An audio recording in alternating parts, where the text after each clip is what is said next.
তো hello everyone, welcome back to another video. তো শাকিব খান অভিনীত তার আপকামিং সিনেমা প্রিন্স, যেটার গতকালকে একটা পোস্টারও ড্রপ করা হয়। পোস্টারটার অলরেডি আমি রিয়াকশন দিয়ে দিয়েছি, তো যারা দেখোনি তারা অবশ্যই চ্যানেলে গিয়ে দেখতে পারো পোস্টারটা।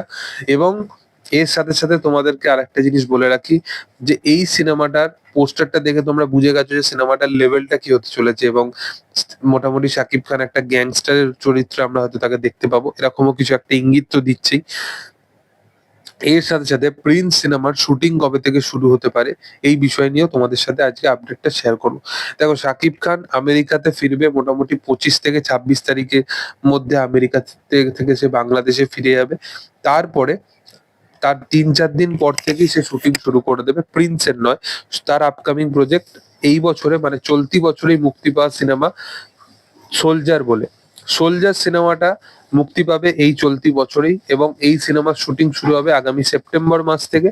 সিনেমার প্রযোজক কে হতে চলেছে বা না হতে চলেছে এই সমস্ত ব্যাপারে এখন অব্দি আপডেট উঠে আসেনি, বাট সিনেমাটাকে পরিচালনা করবে হচ্ছে শাকিব ফাহাদ। এবং এখানে আমরা একজন মেজর বা ডিটেকটিভের চরিত্রে আমরা মেগাস্টার শাকিব খানকে দেখতে পাবো। এরপরে তার প্রজেক্ট প্রিন্সের উপর কাজ শুরু হবে। প্রিন্সের এখনো কিন্তু কোনো রকম ভাবে লুক টেস্ট বা কিছু হয়নি, এটা জাস্ট একটা টাইটেল কার্ড অ্যানাউন্সমেন্ট হয়েছে। এবং প্রিন্সের লুক টেস্ট তারপর থেকে শুরু হবে।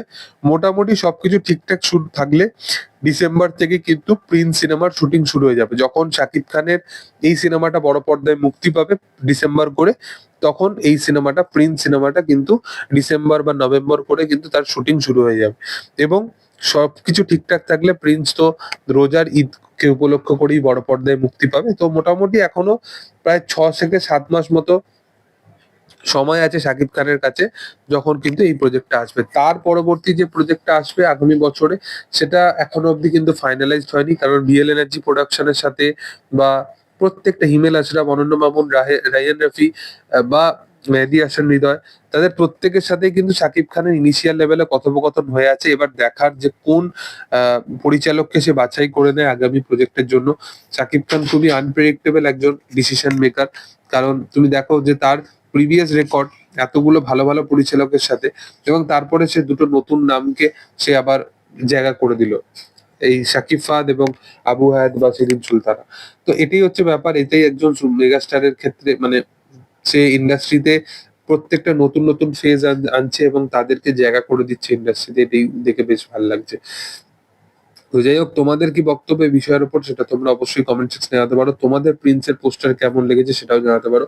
ভিডিও ভালো লাগলে অবশ্যই তোমরা লাইক করো, শেয়ার করো, সাবস্ক্রাইব করো চ্যানেলটাকে, এবং পাশে থাকা বেল আইকনটা অবশ্যই প্রেস করে দিও। Thank you all.